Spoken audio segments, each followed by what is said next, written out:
मदरसे का ताउन किया।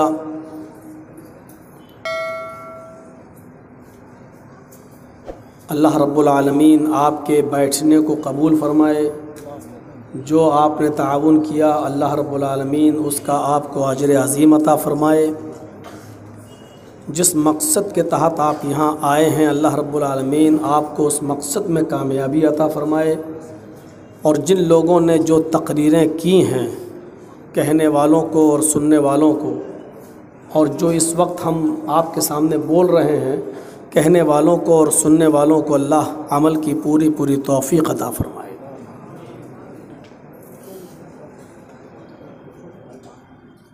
अल्लाह रब्बुल आलमीन ने हमें और आपको इस दुनिया के अंदर पैदा किया और अपनी एक अज़ीम नेमत ज़िंदगी से हमें और आपको नवाजा।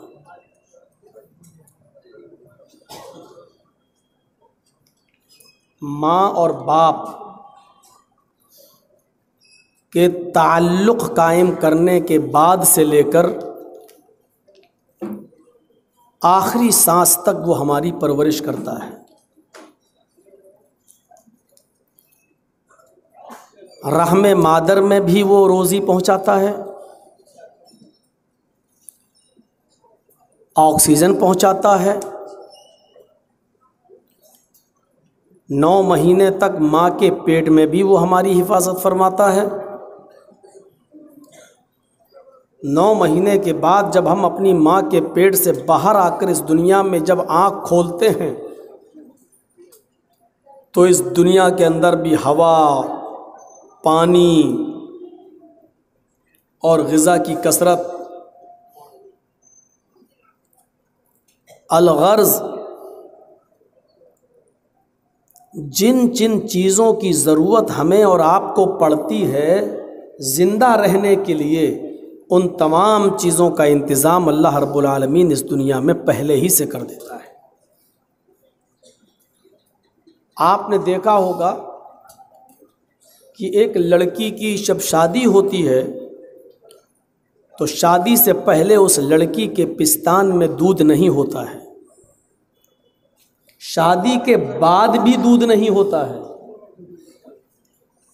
लेकिन जब 9 महीने के बाद उसी लड़की के पेट से जब कोई बच्चा जन्म लेता है, अभी वो दुनिया में आँख खोलता है, अल्लाह रब्बुल आलमीन उस बच्चे की ग़िज़ा उसकी माँ की पिस्तान में पहले से भर देता है।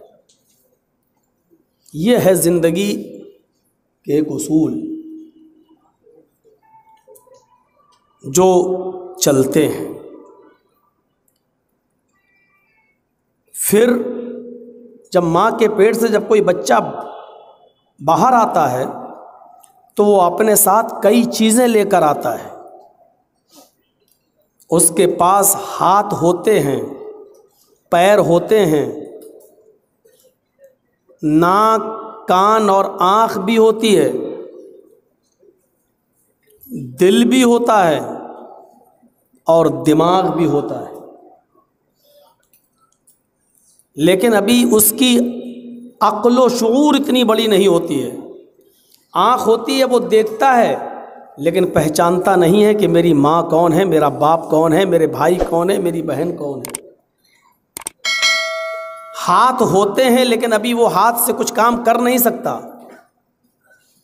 पैर होते हैं लेकिन अभी वो चल नहीं सकता। दिमाग होता है लेकिन अभी वो कुछ सोच नहीं सकता। और धीरे धीरे ये चीज़ें बढ़ती जाती हैं, नशो नुमा पाती जाती हैं, उसकी अक्ल व शऊर भी धीरे धीरे बढ़ती जाती है। और फिर एक दिन वो मुस्तकिल कवी इंसान बन जाता है। अब उसको इतनी अक्ल आ जाती है कि हमें रोज़ी बैठे बिठाए नहीं मिलेगी, हमें कुछ काम करना चाहिए, हमें कुछ मेहनत करनी चाहिए। जाहिर है इतनी सी बात को हम अगर सोच लें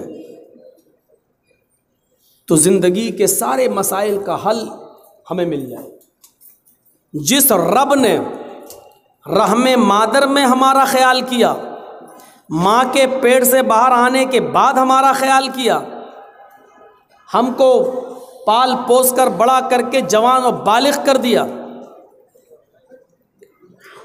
क्या उसने इसीलिए हमें पाल पोस कर बड़ा किया कि अब तुम अक्लमंद हो गए हो, अपनी मर्जी से खाओ पियो और जो मन में आए वो कमाओ, जो मन में आए वो खाओ, जो मन में आए वो करो और उम्र के एक हिस्से पर पहुंच जाने के बाद इस दुनिया से चले जाओ?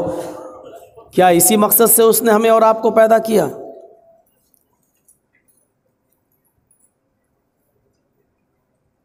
आपने एक मोटरसाइकिल ख़रीदी होगी, 4 व्हीलर आपने ख़रीदी होगी,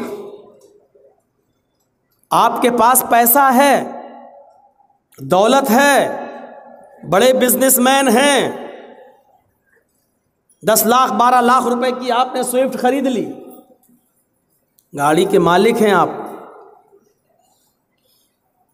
लेकिन गाड़ी चलाना नहीं जानते हैं आप। तो ये गाड़ी आपके किस काम की है?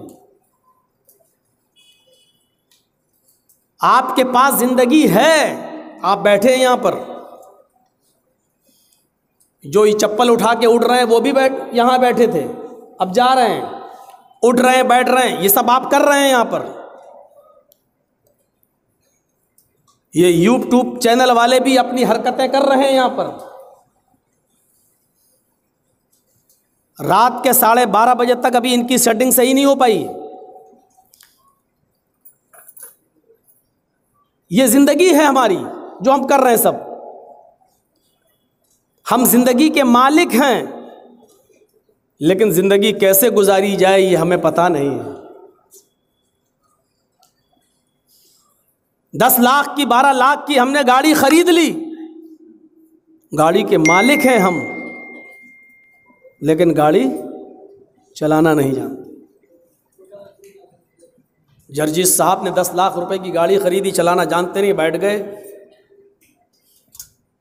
एक्सीलेटर पर भी पैर सही से जमता नहीं है, धोखे से दब गया, तेज भागी और ठुक गई। साहब मेरी गाड़ी थी, मैं उसका मालिक था गाड़ी का, लेकिन गाड़ी हम ही से कंट्रोल नहीं हो पा रही है। क्यों? इसलिए कि गाड़ी हमने खरीदी जरूर है, लेकिन गाड़ी वाले ने गाड़ी बेचते वक्त एक किताब उसने दी थी, और उस किताब के अंदर उस गाड़ी के चलाने के नियम और उसके उसूल लिखे हुए थे, और उसमें ये वार्निंग थी कि हमारे बताए हुए उसूलों पर गाड़ी चलाओगे तो गाड़ी चलेगी, वरना यही गाड़ी तुम्हारे लिए वबाले जान बन जाएगी। पहले गियर में गाड़ी को उठाना है, दूसरे गियर में ऐसे चलाना है, तीसरे गियर में ऐसे चलाना है, रेड सिग्नल हो तो रोकना है, ग्रीन सिग्नल हो तो आगे बढ़ना है। गाड़ी चलाने के सारे उसूल और ज़ाब्ते उस किताब के अंदर लिखे हैं, लेकिन हमने किताब खोल के भी नहीं देखी, ये सोचकर कि क्या गाड़ी तो हमारी है, हम इसके मालिक हैं, हम जैसे चाहेंगे वैसे चलाएंगे। तो मेरे भाइयों, ये गाड़ी नहीं चल सकती है, ये गाड़ी आपके लिए मुसीबत बन जाएगी। जर्जिस साहब ने 1.5-2 लाख रुपए की पिस्टल खरीद ली है, बंदूक खरीद ली है, राइफल खरीदी है शिकार करने के लिए। अब जर्जिस साहब समझ रहे हैं मैं तो राइफल का मालिक हूं, जैसे चाहूं वैसे चलाऊंगा। चलाना जानते नहीं है राइफल, शिकार सामने गुजर रहा है, तान ली उसके ऊपर बंदूक, लेकिन जो हिस्सा सीने पर रखना चाहिए था, कांधे पर जो हिस्सा सीने पर सटाना चाहिए था, उसको तो हमने शिकार की तरफ कर लिया, और जो हिस्सा शिकार की तरफ होना चाहिए था उसको हमने अपने सीने की तरफ कर लिया, और चला दी घोड़ी, दबा दी घोड़ी। शिकार मरेगा या आप मरेंगे? राइफल तो खरीद ली हमने 1.5 लाख रुपए की, 2 लाख रुपए की, लेकिन चलाना जानते नहीं। आया शिकार, इसका शिकार करेंगे, तो शिकार की तरफ जो सुराख होता है जहां से गोली निकलती, वो हिस्सा तो हमने सीने की तरफ कर लिया, और जो हिस्सा सीने पे रखना चाहिए था उसको शिकार की तरह वो दबा दी घोड़ी। पता चला कि जर्जी साहब का जनाजा हो रहा है। साहब ये गलत कैसे चल, मेरी बंदूक मेरी राइफल मुझे क्यों धोखा दे गई? ये आपकी जिंदगी है, आपको मिली है, लेकिन इस जिंदगी को चलाने का नियम उसने दिया है जिसने ये जिंदगी दी है। उसने एक किताब दी है कि इस जिंदगी को तुम्हें कैसे गुजारना है, कैसे चलाना है। ये हमें कुतुब मीनार के ये अच्छे नहीं लग रहे हैं। अब यहां जो पब्लिक बैठी हमें नहीं दिख रही है और इन लोगों को हम नहीं दिख रहे हैं। हम आप लोगों को बहुत बार समझा चुके हैं, लेकिन आप लोग अपनी हरकतों से बाज नहीं आ रहे हैं। हटाओ ये सब यहां से, ये सब हटाइए यहां से, एक भी नहीं रखेगा यहां।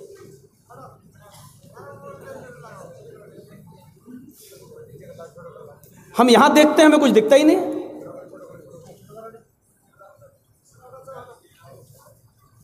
आप लोग अपनी हरकतों से बाज नहीं आ रहे हैं भाई, पता नहीं क्या चक्कर है। धीरे धीरे अपना काम करिए, इसको सबको नीचे करिए। तो जिंदगी देने वाले ने जिंदगी चलाने के उसूल बताए हैं और ज़ाब्ते बताए हैं।